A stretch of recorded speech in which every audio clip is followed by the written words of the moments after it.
మూడో కంటికి తెలీదు. వీళ్ళకి నా మీద డౌట్ రాలేదన్నమాట. చెప్పడానికి అంటే మీరు డాన్స్ క్లాస్ చెప్పడానికి ఆ ఇంటి దగ్గరికి వెళ్ళారు కదా. మా పైగా వెళ్ళేటప్పుడు అటు ఇటు గమనించుకుంటూ కూడా ఏమో ఆలోచించిన అంత చిక్కట్లేదు.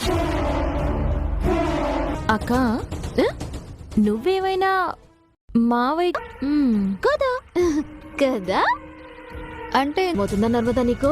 నేను వచ్చింది లైబ్రరీ రోడ్ నుంచి. నేను బ్యాంక్ స్ట్రీట్ అని నీకెలా తెలుసక్క?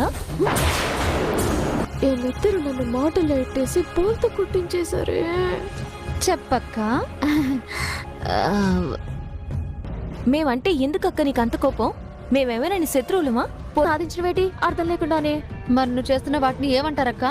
అడక్కపోయినా సరే మేము ట్యాంక్ బండ్ దగ్గర ఫోటోలు దిగిన విషయం మావయ్య గారికి ఇప్పుడు పెట్టుకుని మాట్లాడండి. చెప్తున్నాను, నేను ఏంటి పెద్ద కోడల్ని.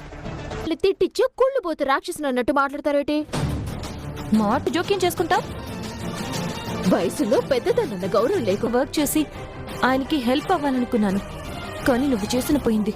వెనకటికి నీలాంటి ఆవిడే మొగుడిని బాగా కొట్టేసి క్లాస్ చెప్పడానికి వెళ్ళటం తప్పు కదా. ఆ విషయం నేను మావికి చెప్తే తప్పేంటంట? అంత దాపరికం ఎందుకంట? అక్క, మేమిద్దరం నిన్ను సొంత అక్కగా అనుకుంటున్నాం. ఎంతో ప్రేమగా కలిసి ఉంటున్నాం. నన్ను సొంత అక్కలా చూస్తున్నారా?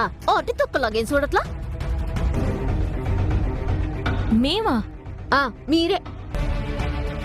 దీన్ని బట్టి అర్థం అవుతుంది నువ్వు ఎంత కొళ్ళుబోతుకుండా నన్ను అంత మాట అనేస్తావా? ఓ ఆపు. ఫస్ట్ నువ్వు ఆ దొంగేడు పాపు. కాకుండా మా పర్సనల్ విషయాల్లో జోక్యం చేసుకుంటే మాత్రం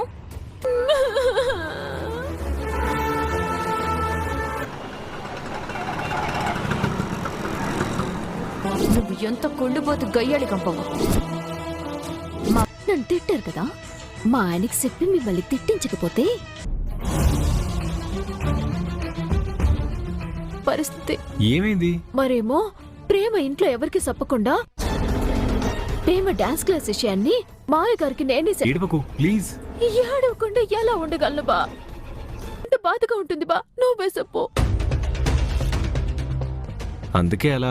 బాబాయ్ బాబాయ్ బాబాయ్, ఆయన ఏటి ఏటి బాగున్న విషయం మావయ్య గారికి తెలియకుండా ఆవిడ గారికి నా మీద కోపం వచ్చేసి నిప్పులు తొక్కిన కోడ్ల అంత ఎత్తున ఎగరడా. జరిగింది ఏదో జరిగిపోయింది, వదిలి.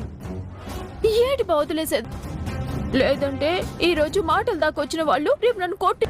ఈ సమస్యకి ఒకటే పరిష్కారం. అదేంటి